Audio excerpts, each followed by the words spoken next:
Loveline may contain sexually oriented content. Listener discretion is advised. Adam Carolla and Dr. Drew. Loveline, coast to coast.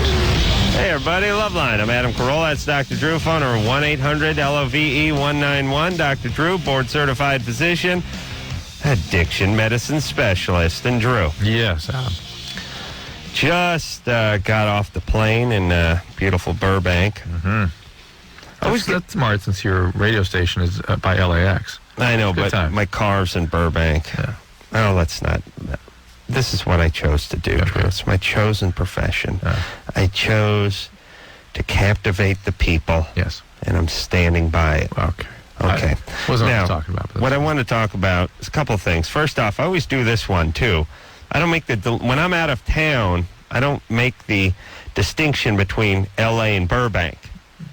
I pull up to the counter when I'm out of Los Angeles and say, I'm going to Los Angeles. Yeah. Because that's where I think I'm going. Yeah.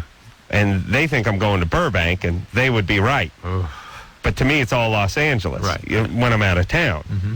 So I'm always like, I'm going to Los Angeles. Oh, that's a 7:45 flight. Oh, geez, I thought it was 7:15. Well, no, 7:40. And it's always a moment of terror and confusion before I realize, Burbank. You want to blame the airline for that confusion? Can't blame anybody. You're going to take responsibility for that one. That's me. All right, got it. I did not. I brought that one on myself. All right. But an honest mistake. Yes. It's weird saying you're flying back to a city in the valley. So, took the Southwest flight. Good times. Got my peanuts. Enjoy my peanuts. Let me tell you what I like in life, and I got no problem with this. I got the, people skimp on stuff like, you go to the Mexican fast food place, and you go, they throw you one hot sauce packet, and you go, hey, could I have a couple of those hot sauce? And then you get the metric ton. Mm-hmm. This is the F-off thing where the truck backs up, lifts up, and 750 of these packets knock you down and carry you out into the street. I'm fine with that, though. I like that. That's good. I'll never bother you again. This works, by the way, if anyone's listening and flies Southwest, it always worked this way at the peanuts. Right. I enjoy peanuts a lot. They throw you the peanut packet. You say to the stewardess, could I have a couple of... She dumps the box on your head. I mean, it's like she brings a catcher's mitt full of peanuts and then dumps them onto your lap. It's great. It's like being an elephant. Nice. Yeah, I like it. She wants you to know she's pissed, though. That's the problem. Yeah, it's a combo. It's like, hey, you want peanuts? Huh? Right, I got your goddamn peanuts.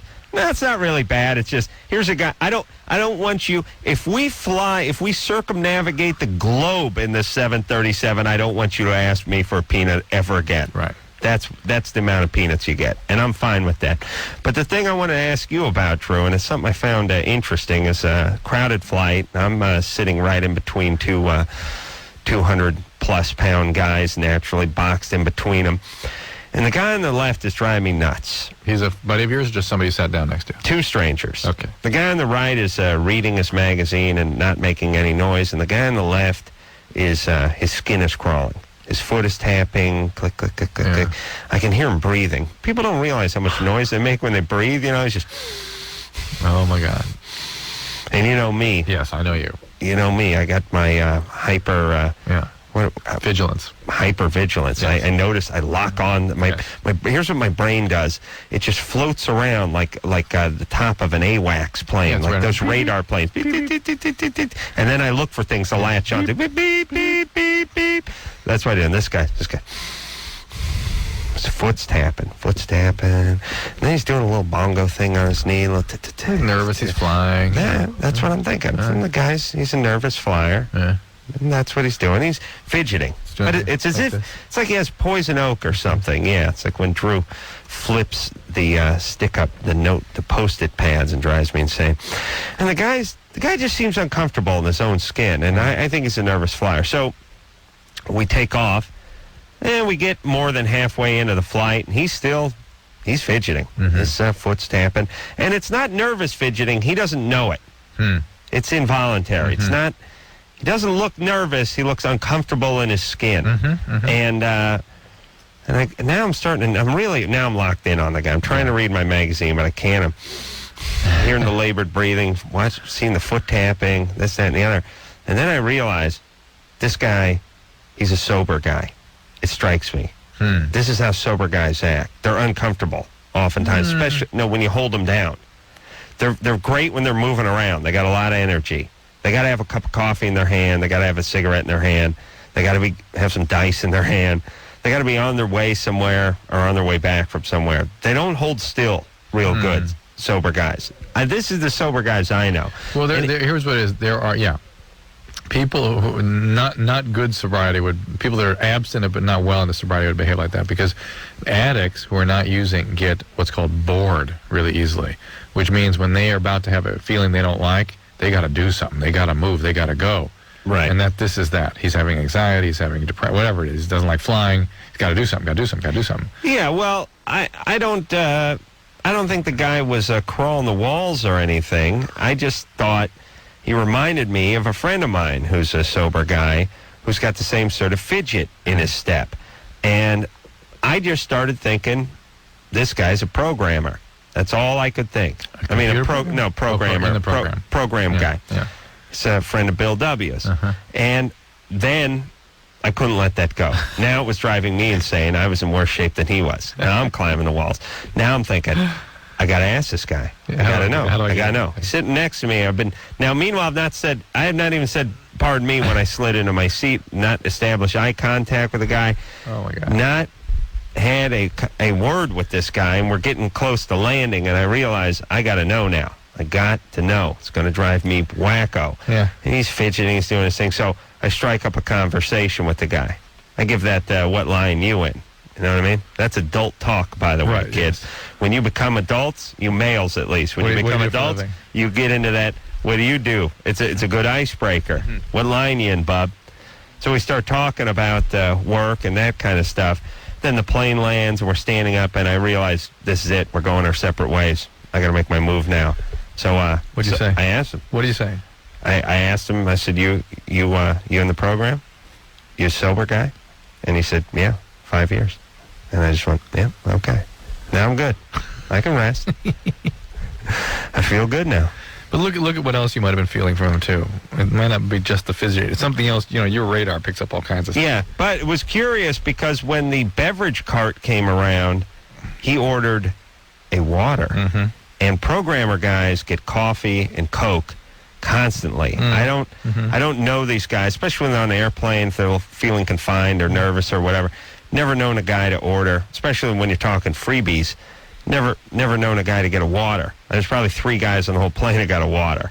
This guy got a water, and it screwed me up when he ordered the water. Yeah, oh man. And it was like, okay, he's not a sober guy. Sober guy went and ordered a water, but then the feeling overtook me again. Right. And I realized, no, this got to be it. And let's save some babies. No. You just added more minutes. sober guy conversation to this. 10 minutes into flying talk. So then I started thinking, now what is that? What is that feeling? What is he? Oh, I mean, yeah, I know. You would know it. I know it, but it's a feeling. It's a feeling. Yeah. Because that's this thing I do for you when I know I'm around it. I just like, I can wave smell it. That's when I fart, you do that. And when you do that when you fart. I do this when you fart. Yeah, but this guy had 5 years under his belt. That's what I'm saying. I'm just saying I know when I'm around it, whether they're using or not. Okay. Yeah, good time. And I can't tell you what it is. Definite energy. Mark? Yes. You're 37? Yes, sir. What's up? I have a problem with, I have an erection, which is not a problem, but an hour or so after I have intercourse, I can wake up again, or between 1 and 2 hours, and I'll have an erection again for the rest of the night, and it's like it really hurts in the morning. What if you were to have sex again? I can, like, once more after that, but then after that, it's like so painful. I really don't want to. You sleep on your belly? Yes. So it's painful when you sleep on your belly? Yes, most of the time, yes. You put it, how do you dress? You put it against your belly, or you try to shove it down? No, I shove it down. Well, how about shoving it down is going to cause some irritation. How about dressing up? Okay. Number one. Okay. A little to the right, too. And then... Right, I'm a lefty myself. All right, a little left. Whatever the natural turn is. Listen, if your navel is high noon, it's 12 o'clock. Uh-huh. Let's go ahead and put your dork about 1:15. No, Okay. he said left. That is left. Okay, that's right. Well, it depends which way you're looking at the clock. No, it doesn't. It's still your left side. It goes to my left, yes. All right. You know what I'm saying, Yes, Joe? I do. I get you. Thank you. And are you on any medication? No, nothing. Have you been on any medication? In the past, I was on Darvocet. Do you have any medical problems? No, nothing that I know of. They're good times. I try to, but sometimes it's just a little too painful. I'm a little confused by all this. So you have sort of a priapism, which is a painful, sustained erection. Yes. And what happens if you masturbate? It takes a lot longer. It's different, a lot different. The feeling's different. No, I mean, but what if you were to masturbate and ejaculate? Do you then awaken with an erection that's painful also that same night? Yes. Oh, it's very strange. What? And if you masturbate again? I haven't tried it again. It's just... But you sort of alluded to it being more painful if you did it again, if you had sex. Yes, I can go twice, maybe 3 times sometime, and then after that, it's like it's just too painful to do it again. And then once I get up and I go to the restroom and all that in the morning, it's gone. How long has this been going on? Your whole life? The last, I'll say, 1.5 years, 2 years. Is there a bladder issue here? No, I don't have any health problems. I've been checked recently. No, I know, but like when you do get up to go to the bathroom in the morning, you got to go real bad? Yes, usually, yes. You ever go in the middle of the night? Yes. See, here's what I'm coming on to, Drew. Maybe the full bladder is causing the pain? Yeah, maybe this is, he might not get this erection if he was completely evacuated. So maybe that's our angle. Maybe he should do my alarm technique, Mark. Yes. Maybe you should attempt to urinate a couple hours after you go to bed. Okay. That's a one thing to try. Are you overweight? No, not at all. Okay. So why don't you do this, Mark? Get one of my egg timers. Okay, listen to me, everybody. All you people. It's going to be time for me to give my speech where I explain to everyone how to live. You know what I mean? Isn't that every hour of each night you're on the radio? Well, for instance, I haven't told people in a long time to put the lock on the bedroom door. The barrel lock. Barrel bolt. Barrel bolt. Nothing much. $4 over at the Ace Hardware store. Lock it when you go to bed. No one standing at the foot of your bed sharpening an axe in the middle of the night.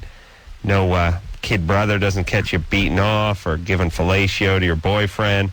Whatever it is. It's all... Think, Drew, of the psychological damage that has been caused because that lock historically has not been on a door. Yes. True. True. Yeah. Okay.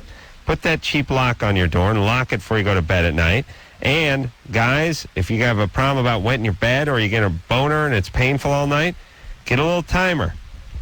Get that little kitchen timer. Takes a little AAA battery. Just click it in. Beep, beep.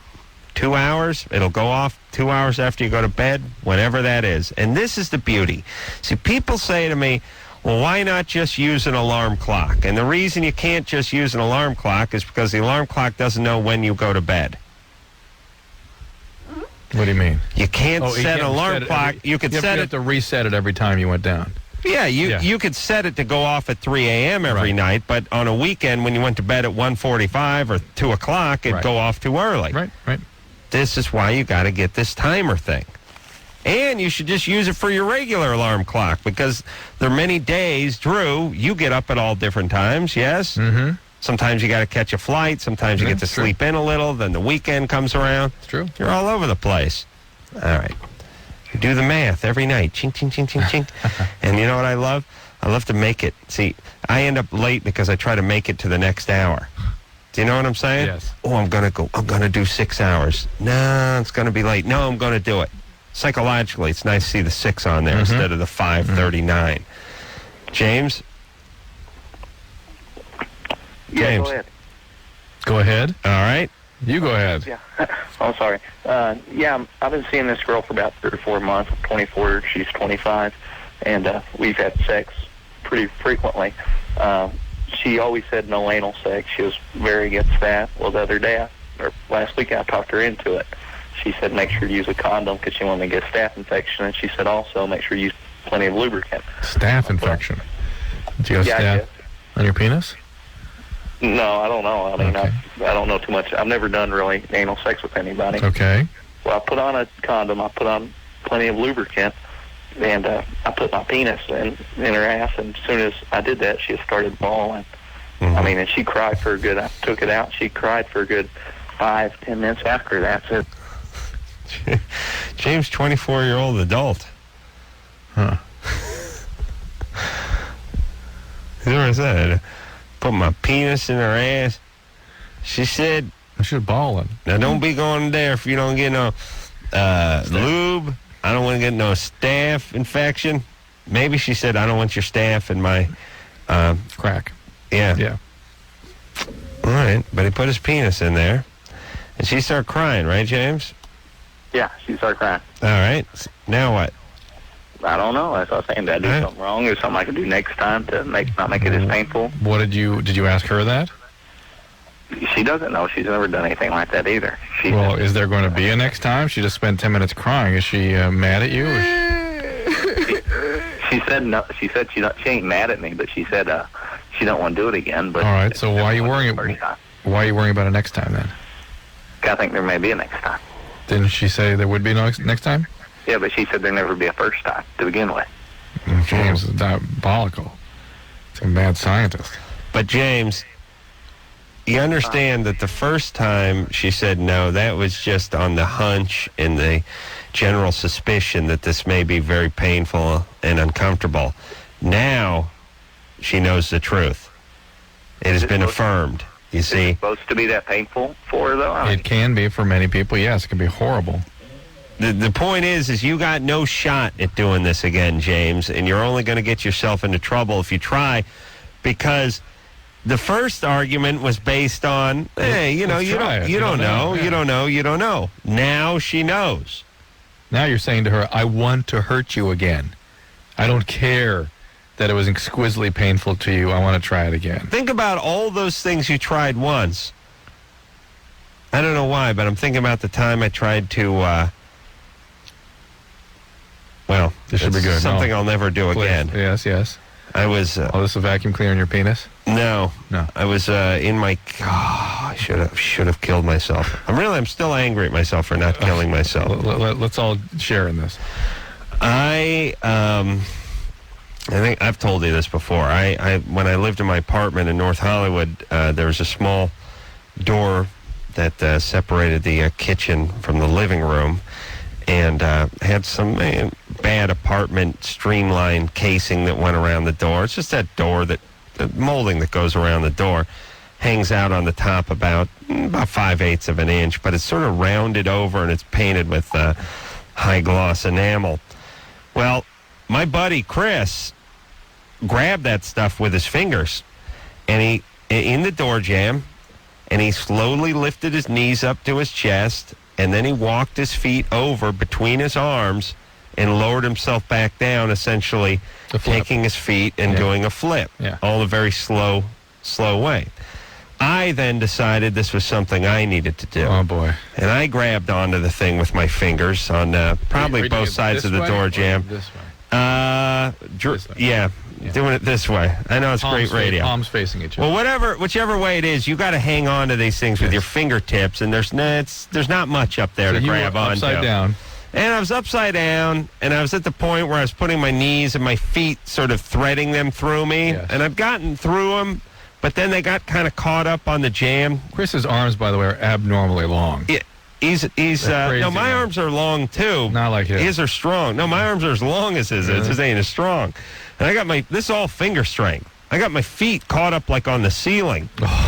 And right about the time I thought, hey, look at my feet on the ceiling, my fingers gave way. And I just landed straight on my head. Just on my head. My hands, Oh, my God. my hands were above me. Yes. You know, Still suspended out in I front was of you. trying to cling to the thing, and my head just plop. I just pile drive my head. That's how people break their neck. I should have. Yeah. I wish I would have.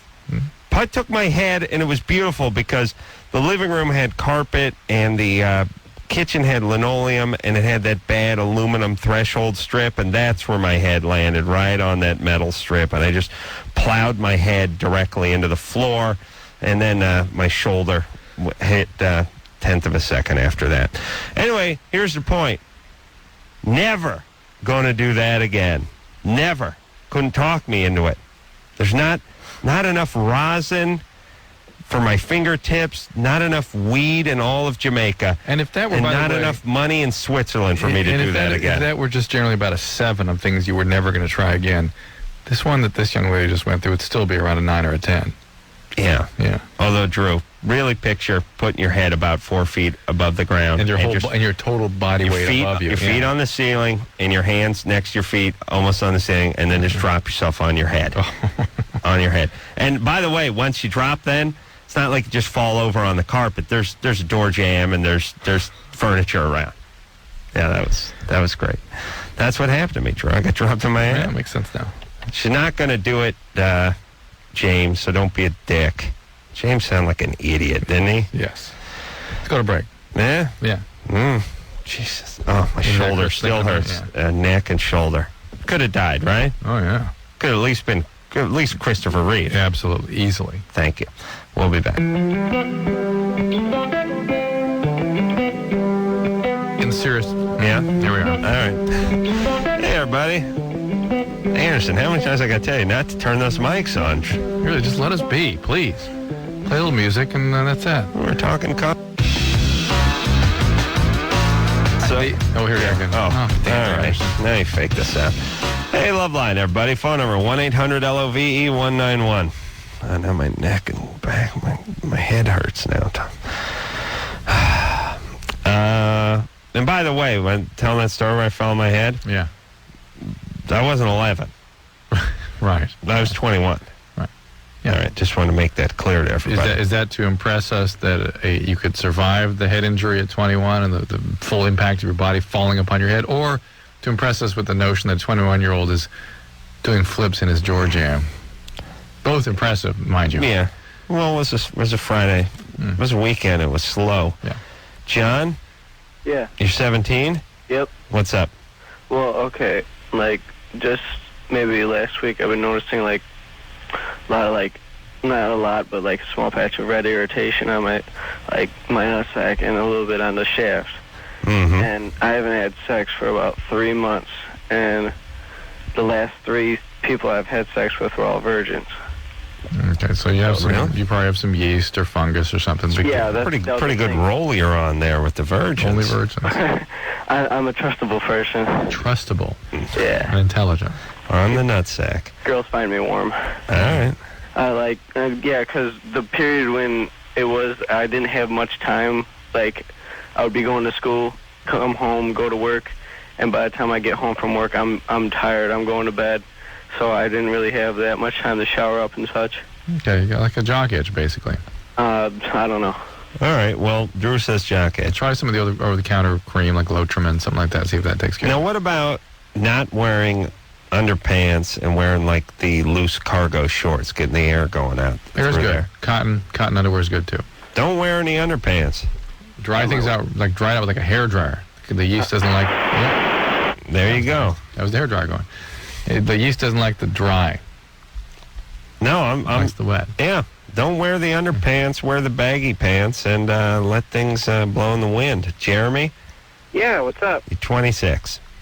Yeah, my question is that my fiance has been taking birth control for probably like the last 7 or 8 years, Mm-hmm. and she will just out of the blue one night, being busy during the week, she'll forget. Normally she'll take it at 10 o'clock at night before she goes to bed, and all of a sudden she'll take it at 7 o'clock in the morning, completely forgetting that she didn't take it at 10 o'clock the previous night. Mm-hmm. So she's a little worried, like when we have sex, because we have unprotected sex. So I'm just wondering, is there a chance of getting pregnant with that 8 hours, of lapse in there? Right. Really unlikely. Really unlikely? Yeah, I mean, it is technically designed to be used at the same time every day, absolutely by the clock. But the reality is, sure, there's several hours of leeway. Oh, okay. You're okay. Hey, good times though, right? Yeah, thanks, Adam. All right. Thanks, All right. Thanks, Dr. Drew. Bethany, Yeah. you're 15. Mhm. What's the matter, pumpkin? My boyfriend, he's 18, Mm-hmm. Well, he just recently turned 18. We had been together for 11 months, and he went to Sacramento for college.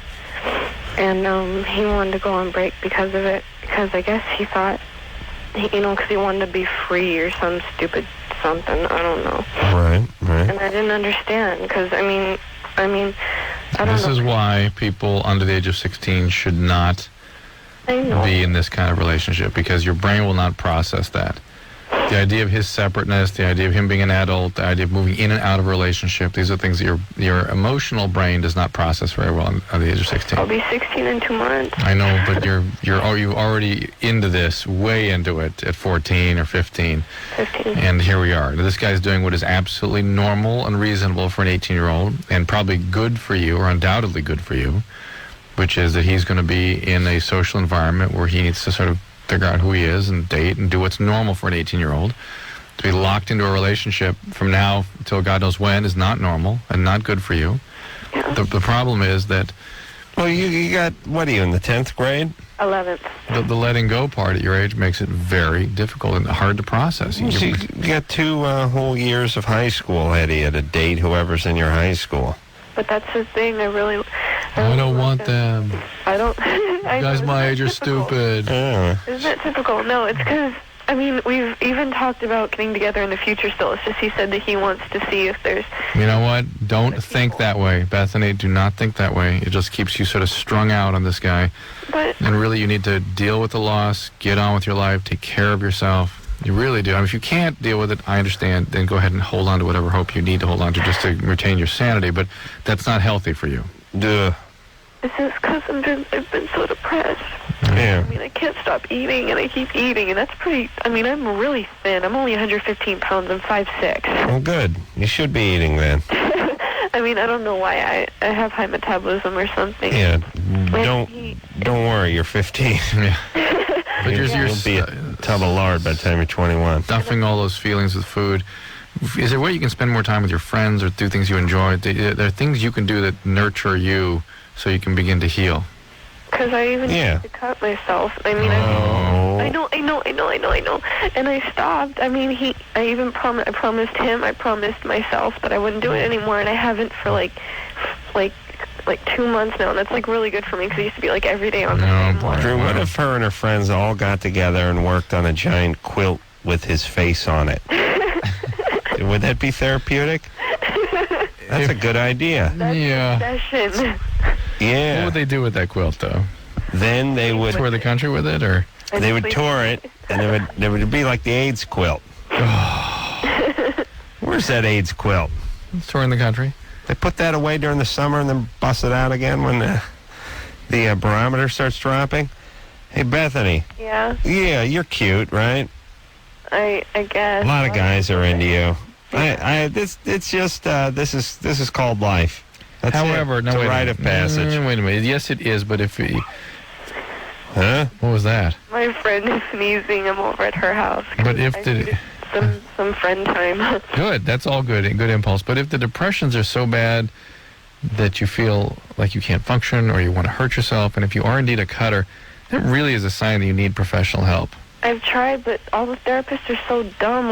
We think you might have depression. Really? Duh.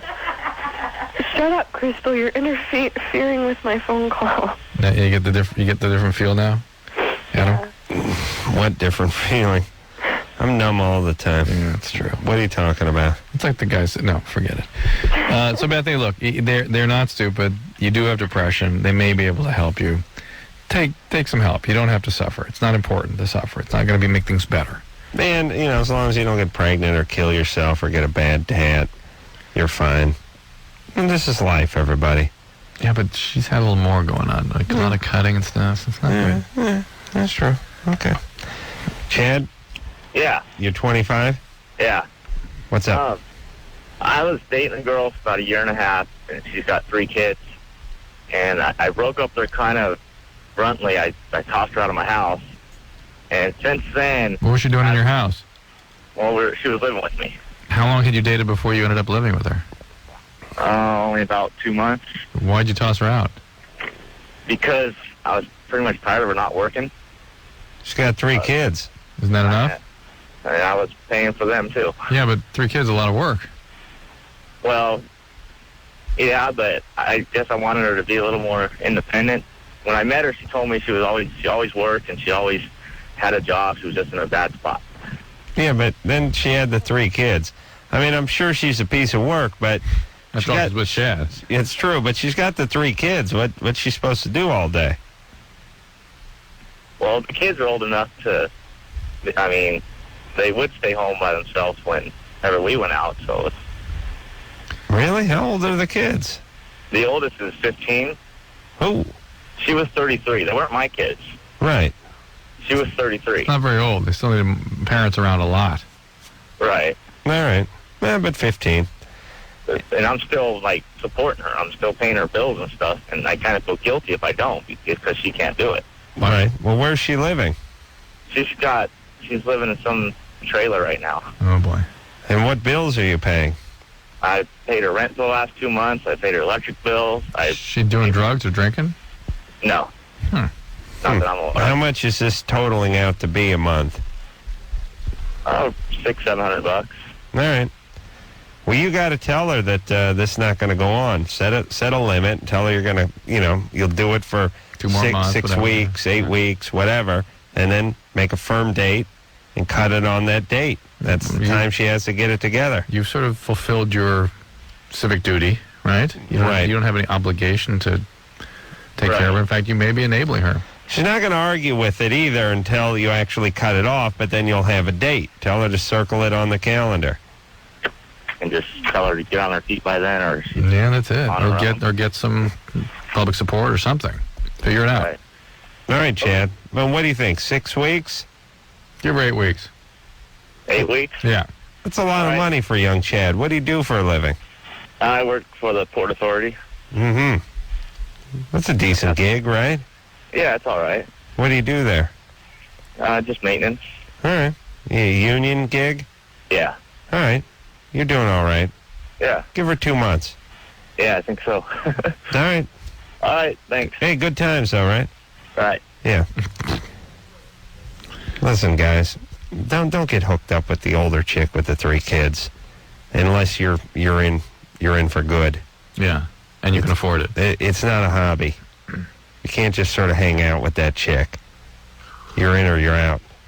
That's Although there is that version that also just wants a non-relationship young guy. Yeah, but it's funny. They're financially okay.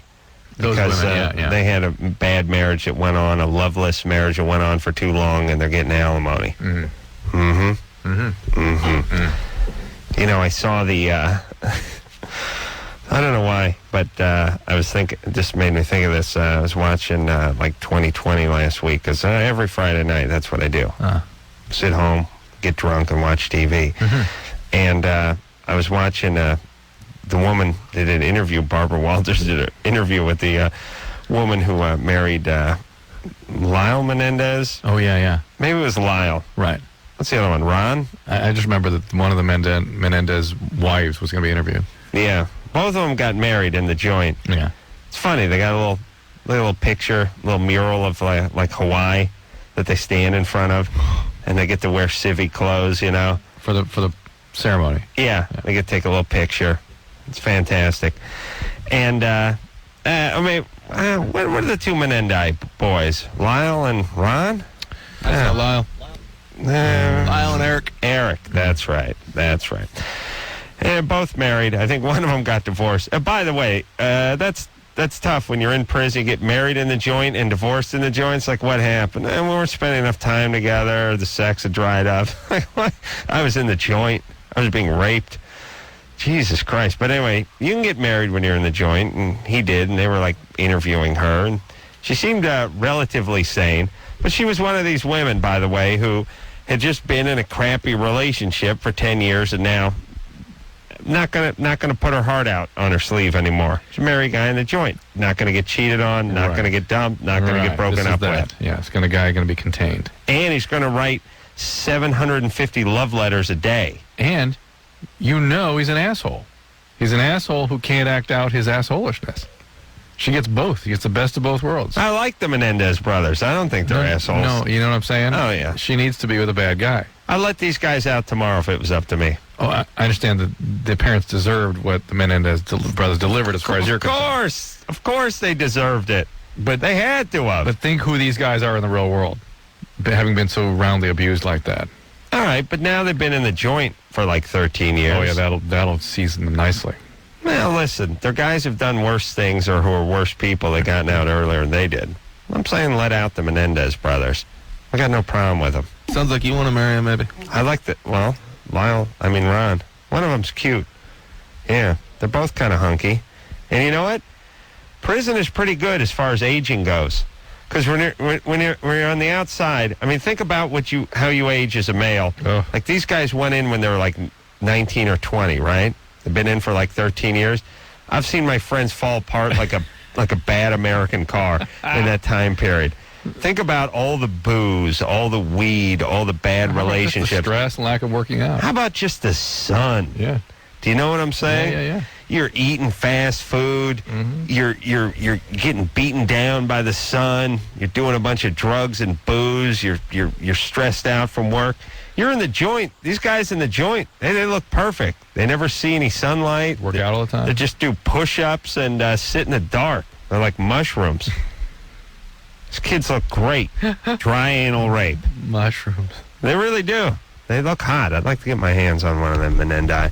And you know what? I'd tell them that I don't care. Nature or nurture. You kill your parents, they had it coming. Whatever it is, that's fine. Someone did a bad job of rearing you, and it had to be the people you killed, right? But the fact that they had lived through that horror and that they are the kind of people that can do that to their parents, do you really want them running around out there? Not forget the fact that you want them punished. You don't want them punished. I understand that, but do you want them running around? Man, they were never violent with anybody else. Not like they were acting out at school and beating the crap out of all the other kids. Yeah. All right. They didn't have a history of violence. Okay. All right. Take a little break. We'll be right back.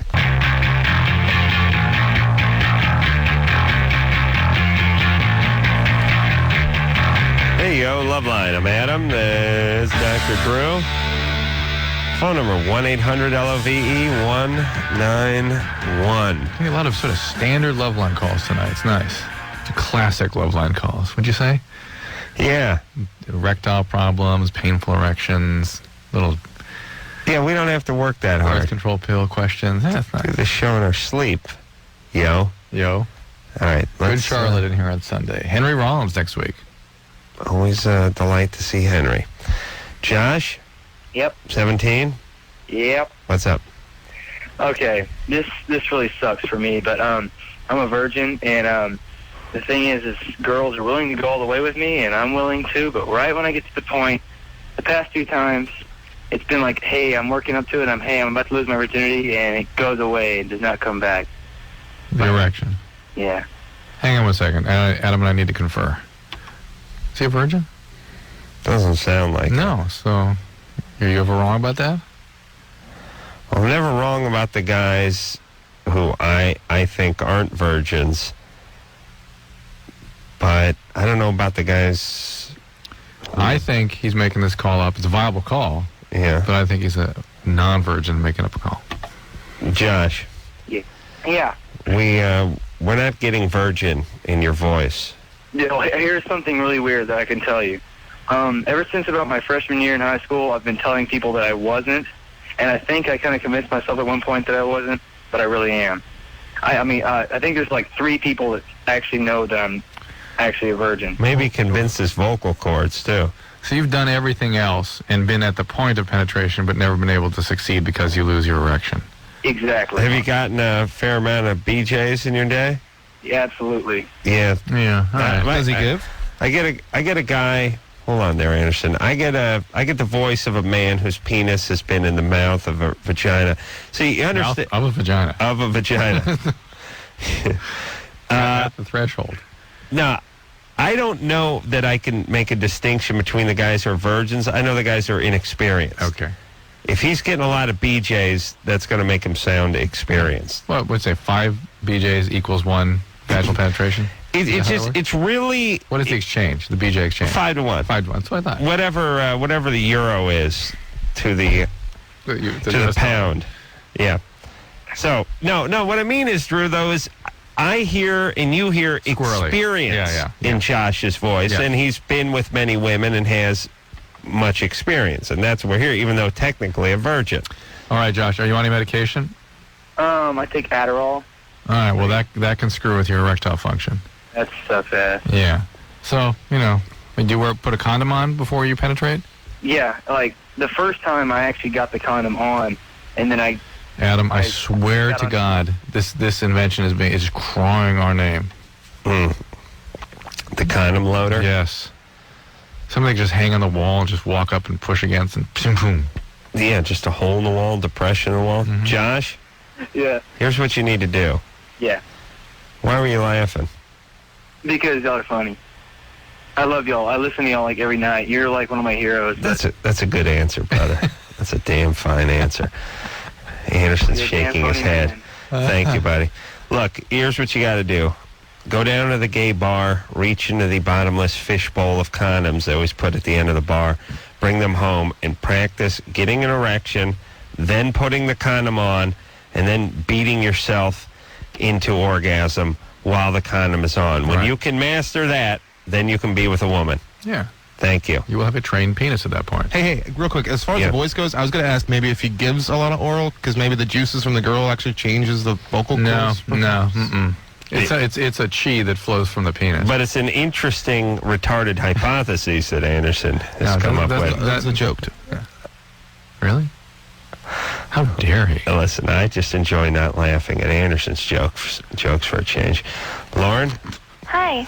You're 15? Yeah. What's up? Adam, I have a comment for you. Like on last night's show, you guys were talking about mullets. Mm-hmm. Okay. In my town, there are like so many people with mullets. And where's your town? Gig Harbor, Washington. Uh-huh. Gig Harbor? Yeah. It's like an hour away from Seattle. God, that sounds picturesque, doesn't it, Drew? Yeah, it does. Don't you like the hail from Gig Harbor? Wow. Yeah, it must be nice, except for the mullets. Yeah. Like, the part of Gig Harbor I live in is like the hick part. Mm-hmm. So like my school, there's like probably 3 or 4 guys who have mullets, and I just really don't understand it. Like, you should confront them like I confronted that guy on the airplane today to ask if he was a sobriety guy or not. I mean, ask him if they're high. Oh, I see. For having the mullet. Yeah, you don't like the mullet, do you, Lauren? Oh, well, I don't know. I just think it's funny. Well, thank you for calling. And this is the point I was trying to bring up last night, and it was semi-successfully, but I was speaking of it when I see the women at the airport with the huge hair, the bad mullet, or the perm mullet, or whatever that is. Who on TV wears their hair this way? I mean, where did they get the idea to do this? Yes, and I will now pose this question to men. When you turn on Entertainment Tonight and you see the guy who's hosting the show, or when you turn on a sitcom, or when you turn on a daytime drama, who do you see sporting a mullet? Do you know what I'm saying? Does George Clooney have a mullet? Have you ever seen a mullet in a movie that wasn't making fun of the character who was sporting the mullet? Why wear the hair that everyone makes fun of, and where have you seen it? And isn't this all we do as human beings? Your job is to look around, see what other people are doing, and try to do it. Imitate. That's it. Mimic. Join the crowd. Mimetic passions. Do not, that's going to be the name of my band, do not try to set yourself apart via your hair. Quiet, Drew. Freddie? Yeah. You're 18? Yeah, I am. You're dating your best friend's sister? Yeah, well, now he's no longer my friend. He kicked me out. Out of where? Out of his little group of friends we used to hang out with. How old is his sister? His sister's 18. All right. Tough. Yeah, it's tough. She's a Who do you like more, him or her? Her. Okay. There you go. That's no, it. But I mean, the thing is, like, we had a good, cool relationship. You know, we're all it was his sister. I know. He'll be okay. Yeah, he'll be all right. He'll get used to it. You think so? But it's been like, 6 months already. He's been trying to kick my ass ever since. Look, here's what you got to do. You got to avoid the guy. He's sort of not his friend in the first place to be that much of an ass. Yeah, 6 months. he's really trying to beat you up after 6 months, he's not a great friend. But just lay low. I'll tell you. The sister ought to have a little bit of she ought to calm him down a little bit, too. But people have a way of acclimating. This is the bad boyfriend, bad girlfriend syndrome. Family hates you, doesn't want you around. You're not welcome during Christmas or Easter. Lay low. Lay low. Time passes, and eventually you just become part of the wallpaper. They ignore you like they ignore everyone else in the family. Thank you.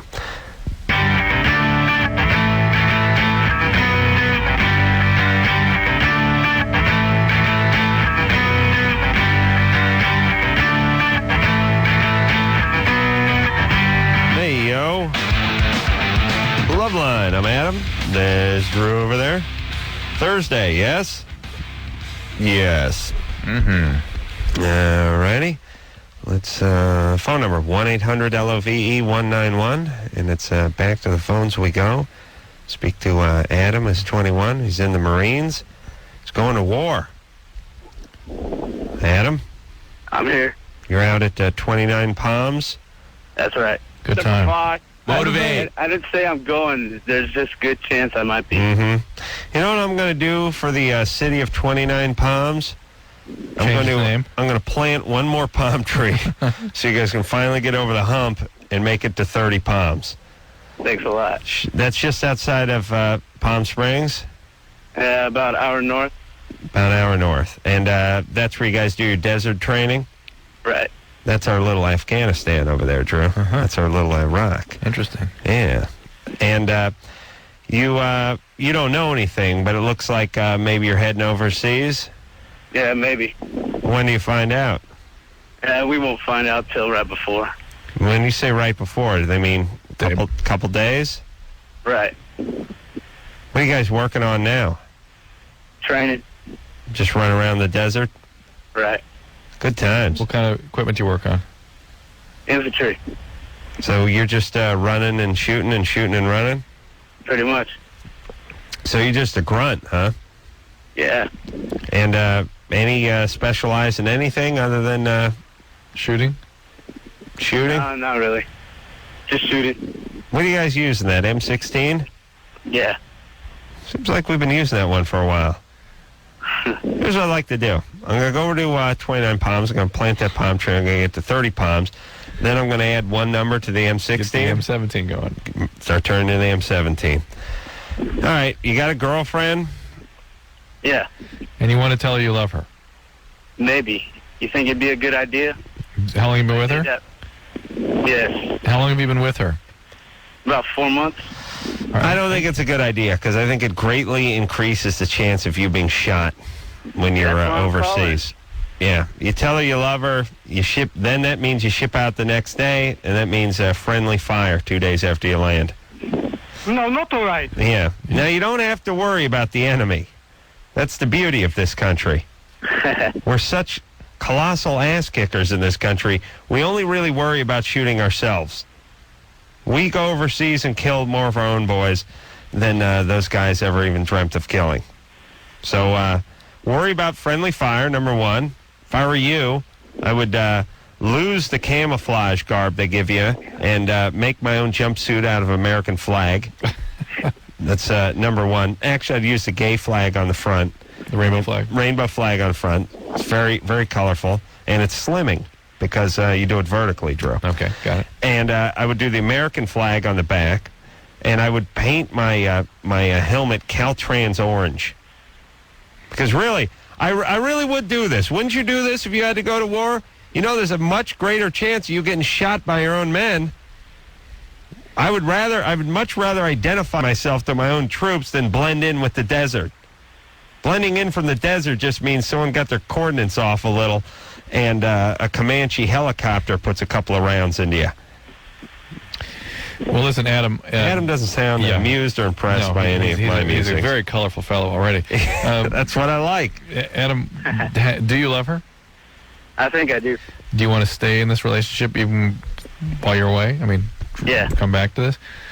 I don't know. Why not? Yeah, tell you love her. Yeah, if that's the way you feel and you want to try to sustain this thing, you don't know how long you're going to be there, you want her to be waiting for something, at least she has to know how you feel. I think it's fine. Yeah. Man, you get to go to beautiful Iran. Iraq. Oh, it's all the same place to me. How are we doing with Iran, by the way? We're not in great shape with them either, are we? Let's swing by Iran and do a little ass kicking, too. And, by the way, I really do love the part where, who are we going after over there?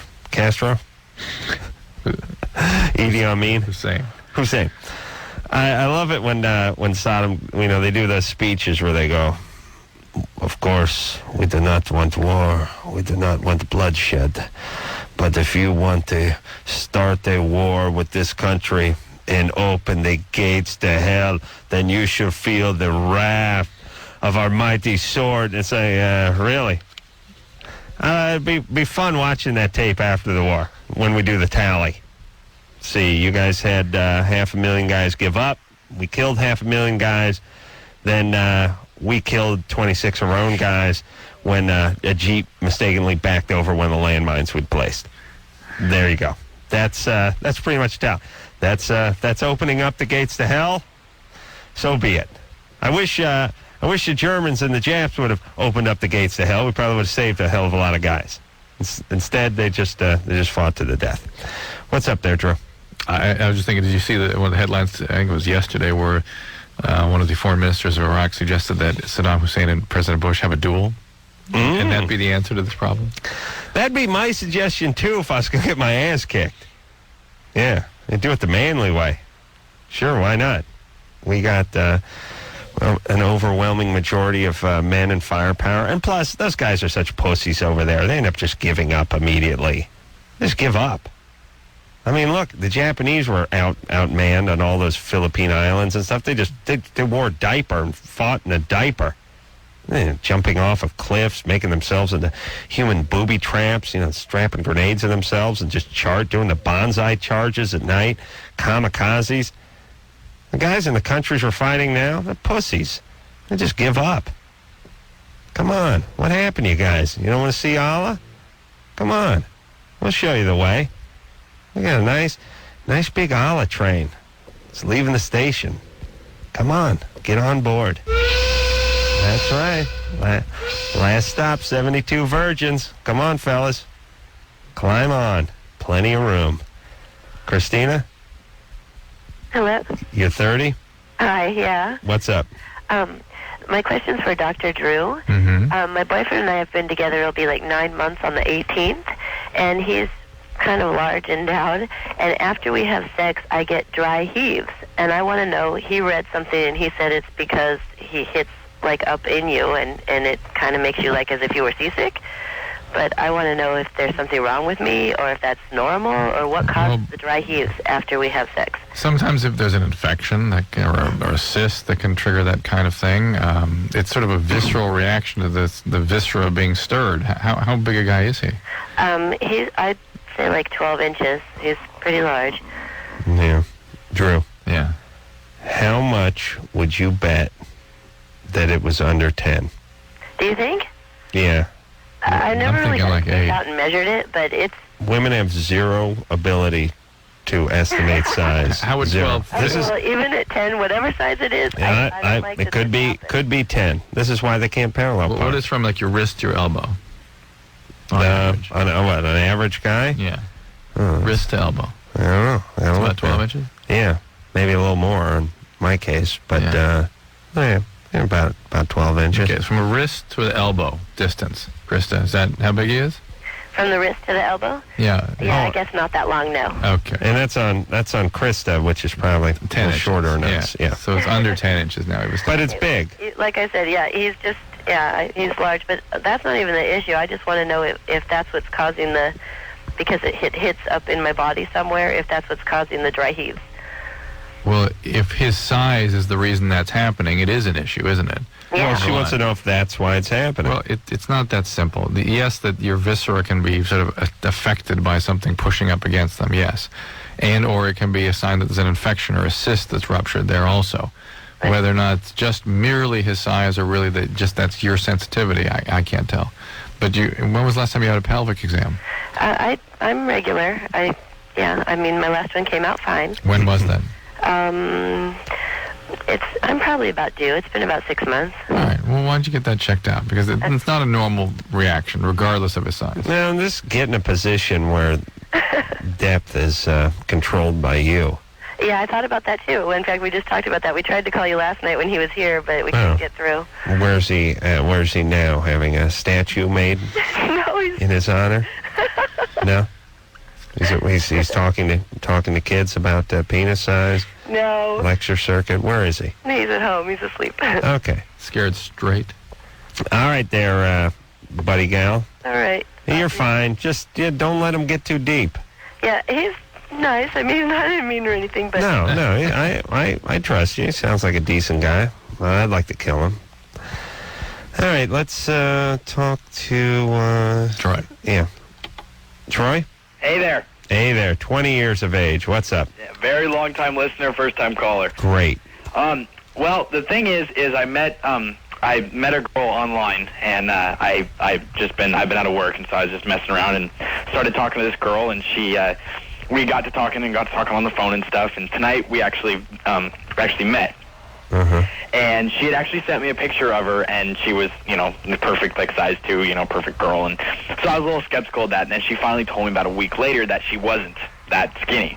Was it she'd gained some weight since that picture? Well, no, it wasn't her at all. And she has a 1.5-year-old, and that was. She just sent you a picture of just some random person? Well, she says she knows the person. Oh my God! Troy got suspicious when he saw the cigarette ad on the back page. Yeah, understandable. Of the picture that was sent. Yeah, it was in one of my Playboys. Yeah, so I went over there tonight and just to surprise her, and it sounds really bad, but she was huge. Huge. Speaking of visceral reactions, when guys talk about women being fat, they get dramatic. They get very dramatic. Yes. Yeah, I know. It sounds terrible. I mean, I smoked 4 cigarettes on the way home. Sure. You had to cope. Yeah, I mean, it's, but she's, me and her, on the phone, we worked out perfectly. I mean, we were just, I know, hold on. This is a reason not to internet date for guys, because now you got to talk about the ass size, because here's the deal. If you, and Drew, you're in this position once upon a time, so was I. You go out on a date, maybe a blind date, set up, whatever, you meet a chick, you go out, and while you're on the date, you're looking at her. And this goes for women, too, and you're going, I'm not attracted to this person at all, for whatever reason, but maybe they're huge and maybe you're not into them. At that point, you can get out.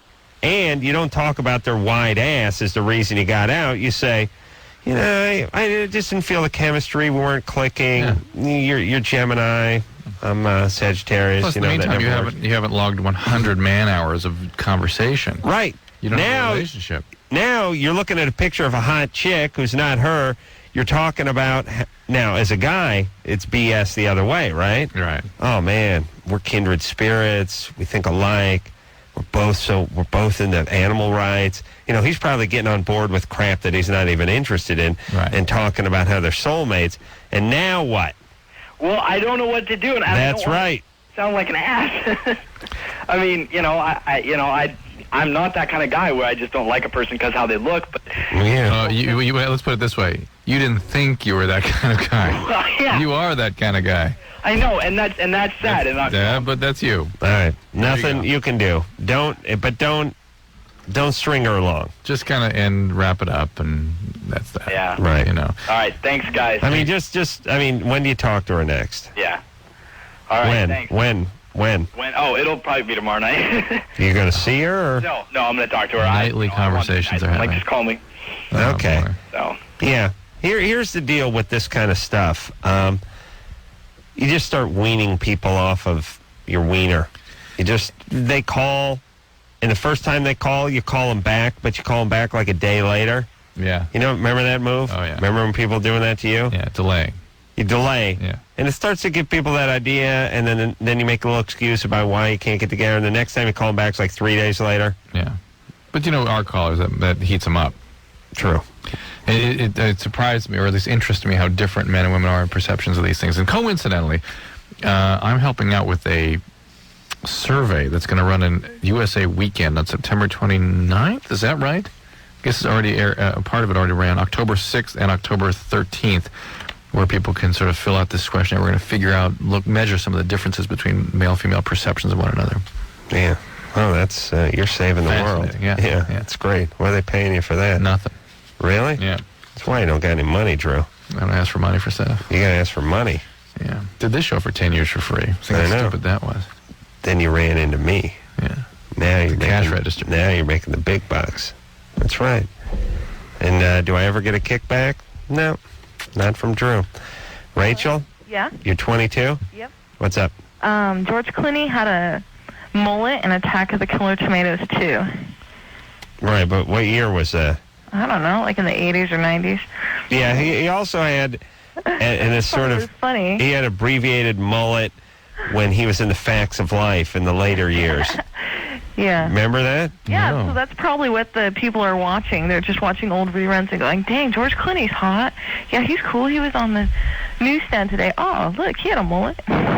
Right. But then, here's what I'm saying. When I was in high school, I wasn't watching movies from the 50s. I wasn't watching like Troy Donahue and James Dean movies and saying, I got to put a handful of pomade in my hair, slick it back, and get myself a 55 Chevy, walk around with a raccoon coat on. Right, you knew the difference between then and now. Yeah, maybe that's the problem with the mullet. Come on. That's the problem with the mullet people. Yeah, there's always, that's true, Drew. There's a time problem. Yeah. The music, the fashions, the cars, everything. It's all 15 years ago. Well, I wouldn't mind it if they just did it to themselves. You know what I mean? Like they were just stuck, as many people are in their music from high school or whatever. They do it to their kids. It's horrible. Kids wear the I saw mullets. a 2-year-old with a bad mullet. Oh my God, it wasn't even even.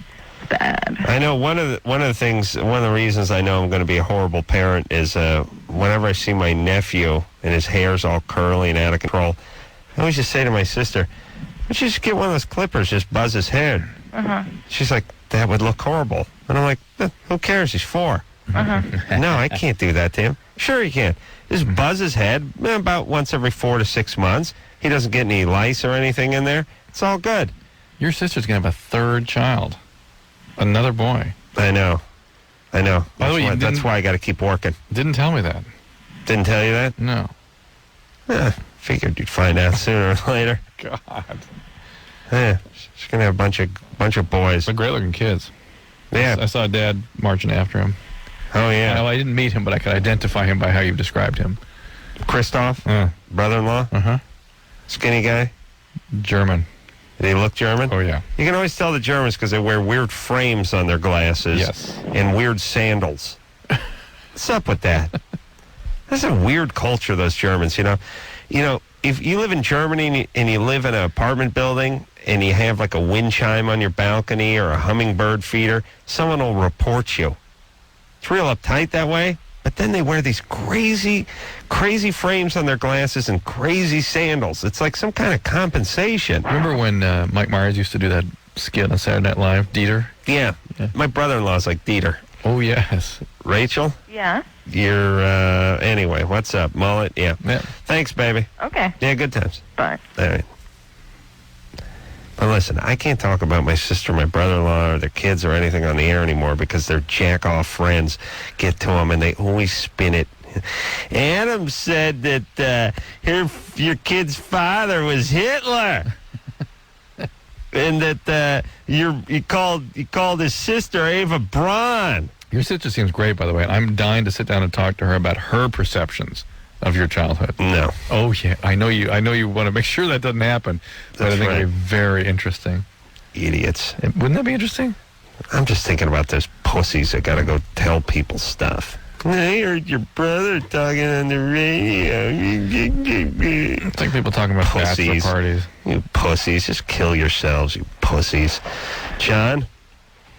Now it's going to... Adam called you a pussy on the... Idiots. God, do I hate those people. John. Hello? Hey. But I did tell you it was funny when my sister started talking about me saying that her kids like were Hitler Youth and stuff like that. I said, "You didn't hear that on the radio." And she's like, "Yes, I did." And I said, "Listen, nobody in this family listens to this radio show, so I know you did not hear this on the radio. Somebody told you, but I know you didn't hear it." She's like, Okay, but it was a very reliable source. See, once you know people, you know them, right? People do not disappoint. They never disappoint. I talked to my dad the other night about 7:30 on a Friday night. He said, "Where are you heading, son? You heading into work?" No. "No, don't you got to do the radio?" "Dad, don't do the radio show on Friday nights and never at 7:30. John?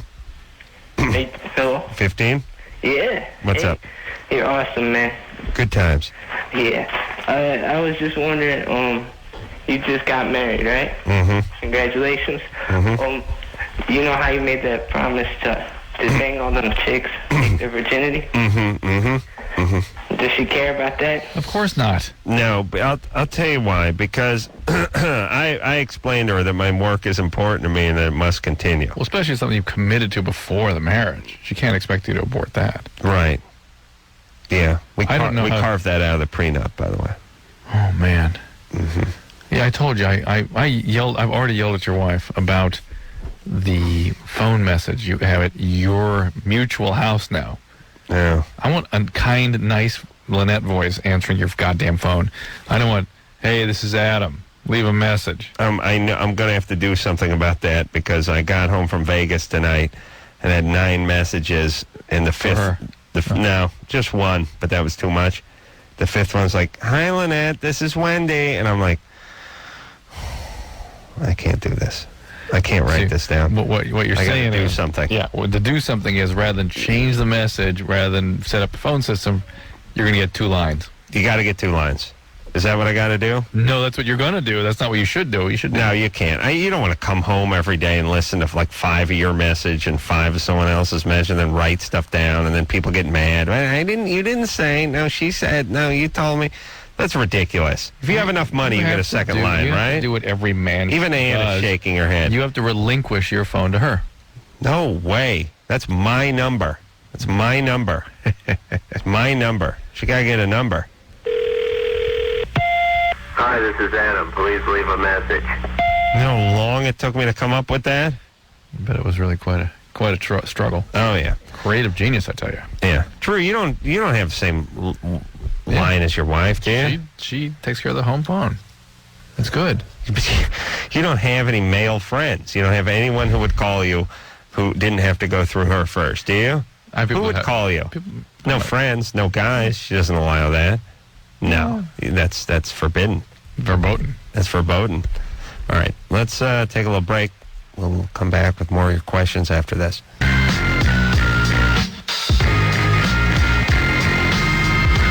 Hey, yo, Loveline. I'm Adam. That's Drew. Back to the phones we go. Something sound a little weird, Drew? I think I need to kick something. All right. Straighten out. Yep. Ready to go? Yep. Emily? Yeah? You're 20? Yeah. Oh, I have a solution for your problem with the phone messages. Yeah. Get the message machine that you can have where they push 1. Yeah, for Adam, 1 for Lynette, 2 for Yeah. There you go. You know how to listen to her. No. Yeah. No, because then I'm going to be on the phone and someone's going to be clicking over. Okay, true. Yeah. Because I know how us girls are. Do the separate line thing. Yeah. How are the others sort of coming together and sharing the household stuff working out? That going down okay? Hold on. I'm flicking my thing around. Yeah. I got locked out of the bedroom the other night. How come? I trained her to lock the door. But don't lock it, until I get in it. Huh, good times. So I had to knock on the bedroom door.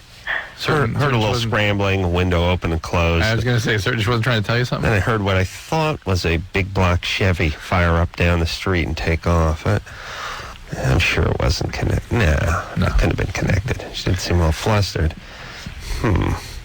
Other than that, I just said, look, I come home from work at 12:30 at night. I like to yap on the phone and watch TiVo. That's all downstairs, though. Yeah, but, she can hear me. My voice carries. I told her that's life. You got to make put that little sound machine on. Get that going. Sounds of the ocean. Mm-hmm. That'll block it out. Maybe she needs to that sort of needs to be a paradigm for how she needs to go through life from now on. Sounds of the ocean. Yeah. We should have a headset with that set to that. Yeah, and then she gets up at like 7:30 in the morning, fires up the hairdryer and stuff. I said, do that. You got to do that down the hall. Like it's got to be quiet. That's it. It's all about sleep. Sleep and avoidance. Sleeping phones. There you go. Emily? Yep. All right. So what's up? Has the sex stopped? No. Oh. No, not yet. A couple weeks. Hope not. It's going to stop. Planning on shooting for Monday. Okay. Emily? Yeah. Oh, so you're the one who wants to cut it back. That's Okay. right. Oh, yeah. Good time. You're 20? Yeah. What's up? I can't have an orgasm. Okay. You never had one? No. I beg your pardon. Not through oral sex. No, that's like the closest I've ever come. Mm-hmm. Did you have the same boyfriend the whole time? No. Different guys? Yeah. You never given yourself one? No, like I'll get close. Okay, this is gonna sound kind of dumb, but okay, like with vibrators, I can get really, really close, but then it gets too intense that I can't. Yeah, we hear that. This is that thing that women get that men cannot comprehend. What about the tub? I see. My friend said something about a detachable like shower head, Yeah. but I don't have one. How about just getting? Do you have a bathtub? Yeah. Adam, describe. Well, I pictured Ann doing this many a lonely night. I think you get the water running to a comfortable temperature. And volume. And prop. And volume. And then slide your butt under so it would be right about where the drain is, yes. And then put your feet up. Put your feet up and get your legs akimbo, as they say. So you have the water, the spigot running directly on the target. You see? Okay. You want to try that one? I have. You have? Yeah. Trust me, I've tried it all. I don't Oh. think anyone wants me to have one more than myself. Well, what didn't we ask about the tub 10 minutes ago? And you said your friends have a detachable head, but you don't. Shower detacher part, I haven't tried that, but. Well, but the same theory. So it doesn't work the old school way either. Okay. Are you on any medication? I'm not. Yeah, you're 20. You got a steady boyfriend? Oh, I have off and on. Like, I dated this one guy out in New York, and he told me, he's like, well, you're just not old enough to have one. Well, he's sort of right. There actually is a biology operating here that most women under 20 do not have them. And many don't, and most don't have them during intercourse ever. And so you may be coming into this slowly. Don't worry about it. I mean, you've tried everything. Then just get a guy you like and relax. Sarah? Yes. 20? Yeah, hi. Hey. I have a question about deja vu. All right. Okay, I have been experiencing really intense deja vu for the past 5 years at least. Uh-huh. And deja vu would come on, and I'll feel adrenaline rush just for at least 30 seconds to 45 seconds. And I know I'm in deja vu because, I've been there before. I know what people are going to say, the movements I'm going to do, Well, the feeling is that you've been there before. If somebody actually asked you, predict what's about to happen, you couldn't do it. Right, yeah. And these are biological events very closely related and sometimes actually seizures. Oh. Temporal, partial complex seizure type phenomenon. Okay. So, did you do a bunch of drugs at one time? I've done acid and shrooms. Uncountable times on acid and... What's that? I don't know how many times of acid. Give me an approximate number. I asked my friends how many they have done, and they lost count at about 50 or 60. All right, so this is what that is. This is for sure what that is. And then I also am thinking that my mom, when I was about 15, I'm 20 now, she went to surgery, and they found in her head, on her lower left side of her brain, was like falling off. It was just hanging there. No, you've got the information wrong. Know this: you've taken enough acid to cause what you have. Mm-hmm. Period. You don't need any other explanations. Flashbacks. It's an injury. It happens from like if I'm driving my car, I hit a bump in the road, and it'll just click off. It's an injury to your brain. Uh-huh. Okay, and it may be a seizure phenomenon. Well, you ought to see a neurologist. Maybe she's got that. Maybe she's got that thing where she hits the bump and the loose part of her brain is jostled. My brain's just flopping around. And it just registers at that point. No, there's no such thing as that. That's not how your brain works. Yeah. All right. See a neurologist. See a neurologist. Thank you. And you probably have some mood problems too, right? You're pretty depressed. Yeah. Yeah. Well, that's also from the acids. You may want to see a psychiatrist that has experience in treating people with the brain damage from LSD. Okay. Okay. Thank you. Hey, good times though, right? Yeah, right. All right, man. Well, listen, everybody. You can't abuse stuff. What are you gonna do? Yeah. I mean, that's why you make the big bucks, But look, you can't do a dump truck full of acid between the age of 16 and 20 without expecting to have some long-term effects. You just can't do it. Unfortunately, people that do this kind of stuff end up like not able to work, really chronically impaired. Yeah. Listen, I want to talk to Derek. He's been on hold for, he's been on hold for like an hour, and I feel bad. Derek? Yeah. What's up? My dad, he's going to jail, and it's being really hard on my little sister, and I just want to know if it's going to have some cause on her in the long run. Yeah. How long is he going to jail for? A couple of years, like 2 to 3 years. What did he do? He was accused of molesting my cousin. Accused of? Wouldn't that be convicted of? Or yeah, he was. Yeah. Okay. Does he? I don't know what the whole deal was. The thing that he pleaded guilty was burglary 1, because he knocked on the door and nobody welcomed him in, so he went in and they got him on that. Right. But no one was really sure on the whole deal of the molestation. Most people that are doing time for burglary, that's what happens. They knock on the door swings open, they walk in and say hello. Next thing you know, the man comes flying down, slaps the cuffs on him. That's every burglar, isn't it? Well, about 90%. 90%, all right. And Derek? Yeah. So he's in jail for burglary 1 because he came into the house and wasn't invited by his family members. Mm-hmm. Yeah, that's not right. I don't mean that's not right, like you shouldn't do that to a man. That's not what happened. That's BS. Yeah.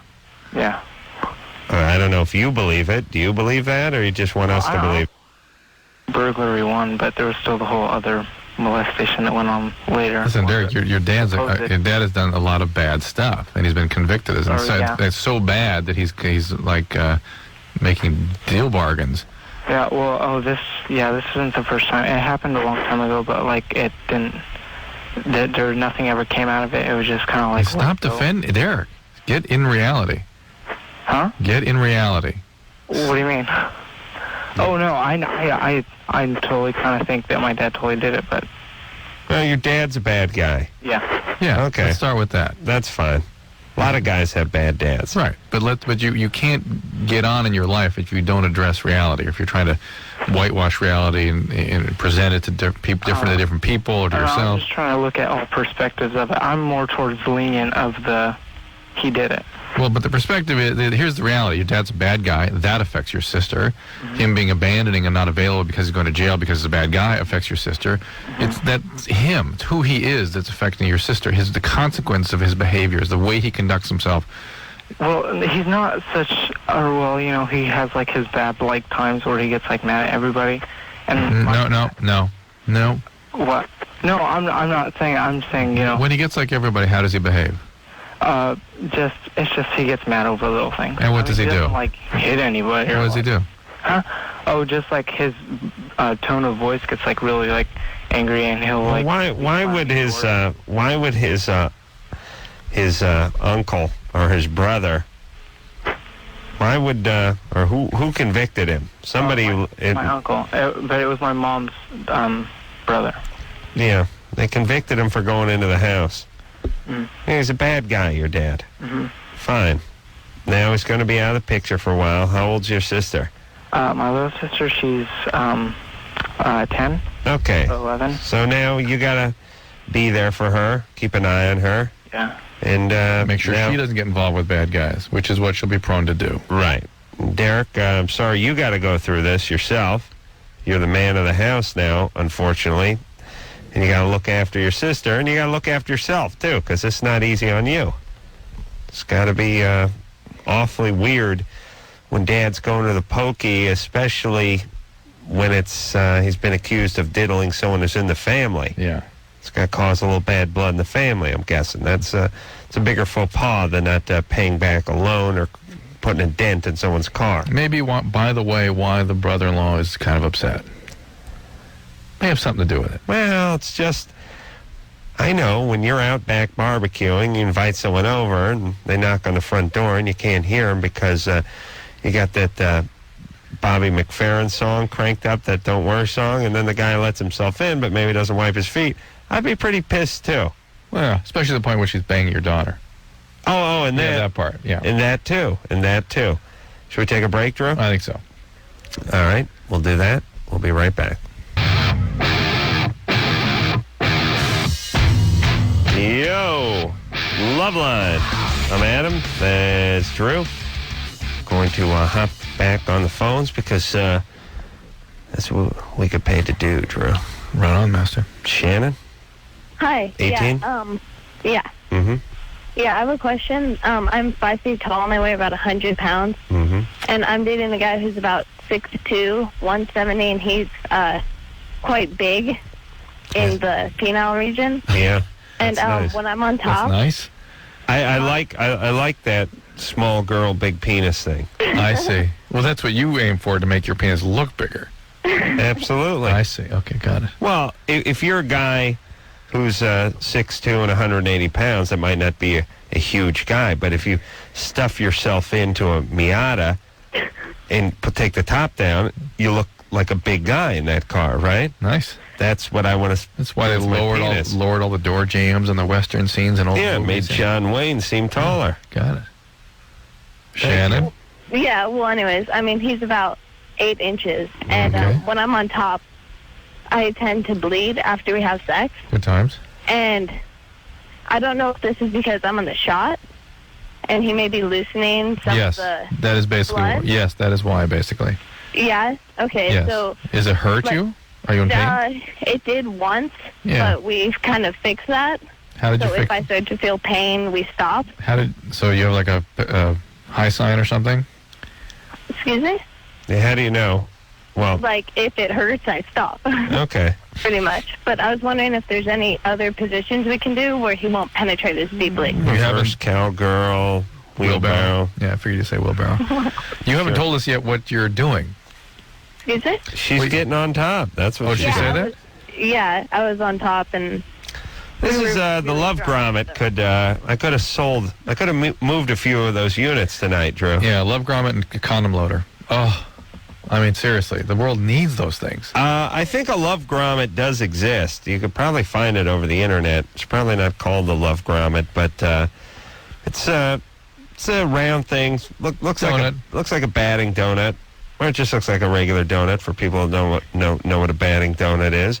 And it's made of urethane or some sort of spongy-like material, some foam-like material. God, I'm just thinking of the marketing possibilities now that we live in the day of SpongeBob SquarePants, too. Guy slips it over his penis. All of a sudden, when you get down to the real, tough part, the end of the road, instead of him going in, it grabs the Love Donut. Mm-hmm. Now, if you can stuff that Love Donut in, you're a better man than I. Well, then we have the Love Apron at that point. Right. And it gives you a little spring back action, which is good for the lower back. I'm going to need a chiropractor to explain it. But I'll use him for the infomercial. Okay. We haven't made fun of chiropractors in a long time. These are not real doctors, everybody. Please, don't look at them as real human beings either. I don't know any of them that I like. Speaking of not real doctors, have you been watching the Dr. Phil thing? No. Wow. It's rather disturbing. Really? Yeah. Anyway, Shannon, you get on top, you set the depth. That's the best position you could do. Agreed, Drew? Yeah, anything where she feels like she can control it. I mean, I guess behind Doggy she could kind of be in control too, but he might break loose a little bit. So, well, Dr. Phil, yes. What's your problem with Dr. Phil, Drew? It's just he is Mr. Personality. Mr. Personality. That I know. But there's nothing. It's a lot of evocation of dangerous emotional material. I mean, someone's going to kill him or kill themselves. All right. Number one. Yeah, you're okay with that? Yeah. And then number two, when there is sort of stuff offered, there's nothing there. Well, here's no understanding of what we're dealing with. Here's the problem. Dr. Drew is the real McCoy, and the Dr. Phils and the Dr. Lauras of the world really aren't fit to tie Dr. Drew's wingtip shoes. God bless you. They're really not. Drew's the real McCoy. They're not. But Drew doesn't have adequate representation. And so, therefore, he gets what he deserves. The other thing, it seems like people like BS. You know what I mean? Oh, people are just idiots. They'd like what was... Look, here's the thing about people. They're stupid for the most part. And if you give them bad pizza, they'll just eat bad pizza, and they'll eat it they'll eat a Pizza Hut and they'll think it's the best thing they ever had. But you know what? If you gave them good pizza, they would like that, and they'd like it even better. Now, Drew's good pizza, Dr. Phil's bad pizza. People are stupid. They're like your 9-year-old kids. Pizza Hut is fine with them, and until someone gives them good pizza, they're craving Pizza Hut. That's how it goes. Isn't this how your kids work? You give your kids a couple of Pizza Hut things, before they know it, all they want is that crappy pizza. Jimmy and I brought this, or actually Jimmy, I think, raised this whole thing, and he was saying it used to drive him crazy how certain radio talents were being revered as geniuses, and he had to sit there and listen to that. Who would that be? Not any of the stations we work on. Rick Dees. Oh, Rick Dees. Well, no one ever thought he was a genius. But you know what I'm saying? That he made a lot of money, and Jimmy was sitting there with... I know, but listen, it's a well-known fact that people who listen to hip-hop music are stupid. And these stupid people listen to stupid hip-hop stations, then stupid Rick Dees comes on, and it's more bad pizza for everybody. Raina? Hi. You're 18? Yes, I am. You like good pizza, don't you, baby? Definitely. Yeah. The reason why I'm calling is because my boyfriend is significantly older than I am, and I totally am happy. Everything's fine. It's just that he's been talking about getting married if we're still together in a few years, and I'm not really sure like where I stand. It's been getting kind of weird lately, and I was wondering what your opinion was on. How old is he? 30. How old are you? 18. And what's weird about it for you? You don't want to get married? No, it's not weird for me, but all my friends think it's weird. I don't want to tell my parents. Where'd you meet him? I met him through work. What does he do for a living? Her boss. Oh, yeah, I was going to say. I don't really want to. Generally, what does he do? I mean, just a professional businessman? No. Not construction? No, not construction. More of just like he works in our town. He works in town? Yeah, it's... Same 20 questions, honey. Drew says approximately, generally, is he a professional? Does he run a business? And we get, he works in town. Drew, where do you work? In town. Mm-hmm. Couple towns, in fact. Yeah. Anderson, where are you working these days? You, I work here. Still in town. Still in town, Ann? Town? Yeah. Tara, don't call me Tara, goddammit. Where are you working? Belize or you in town? Town? Brian, if you were working, where would you be working? In town.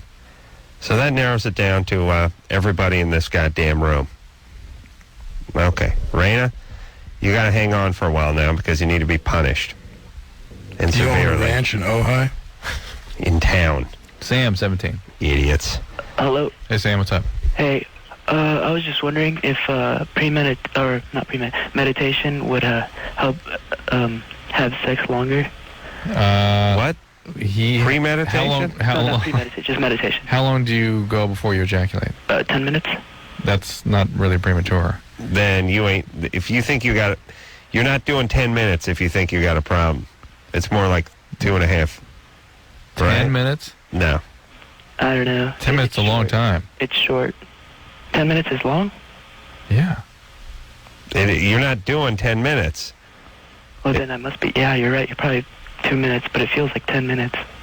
It's short. I know that. Okay. And your girlfriends complain about it? Yeah. What do they say? She says, "What's up with this?" No. Come on. Okay, here we go. All right. No. See you, Sam. Bye. Bye-bye. All right. Now it's Clash of the Jackasses. Let's try to get Raina on and finish her up. All right. You let me talk to this Raina. Right. Raina, Yeah. do you hear my voice? Yes, I do. Drew, do you see my finger? It's poised, hovering over the drop button. All right. Now, tell us generally what line of work this guy's in. Okay. He does not have a college education. What kind of job? See you, baby. Have fun. Hope it all works out. Anyway, let me just add that 30 to 18 is just... Tell us generally what kind of work he's in. He does not have a college education. Well, now, we're probably split down the middle of this room, right? Wait a minute. I think I'm in the minority. Yeah. Okay. Be that as it may. Now, 30 to 18 is the upper limits of... Here we go. Aaron, 18. Don't. Just go call another show. Call Dr. Phil. Aaron? Yeah, hey, what's up? What's happening? All right, I don't even know how to begin to describe this. Like, my parents raised me as Catholic, and I've had this girlfriend, and I've had these intense feelings about her for a long time, and like... We got just 30 seconds. Let's just finish it. No, there's too many people yapping in the background. All right, what do you want to do? Go to break. I got to pee. Okay, we'll be back.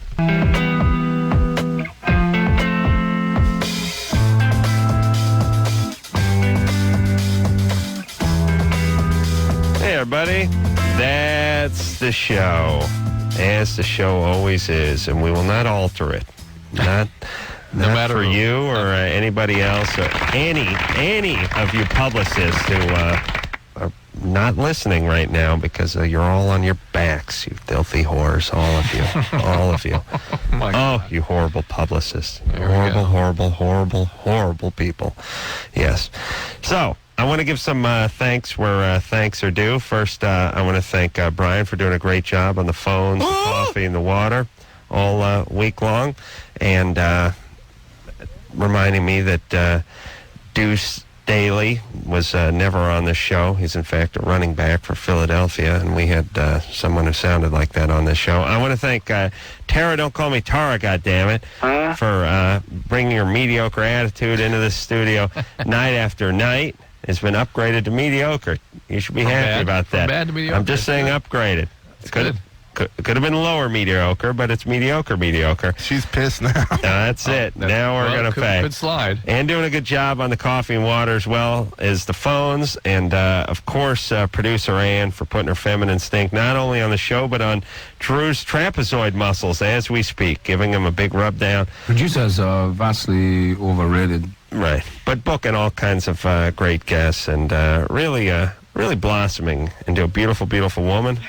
Dropped 20 pounds, never looked better. Well, yeah. It's not, you weren't fat before, but bouncy.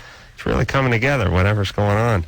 And also, guys, not lost anyway, Engineer Anderson for using those magic fingers like Houdini used his wand and sliding those potentiometers to and fro. So, until next time, this is Adam Carolla for Dr. Drew saying mahalo.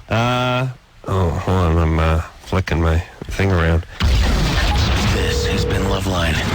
The opinions expressed on this show are not necessarily those of the staff, management, sponsors, or this station. The producer for Loveline is Ann Wilkins Ingold. Loveline is a presentation of Westwood One Entertainment.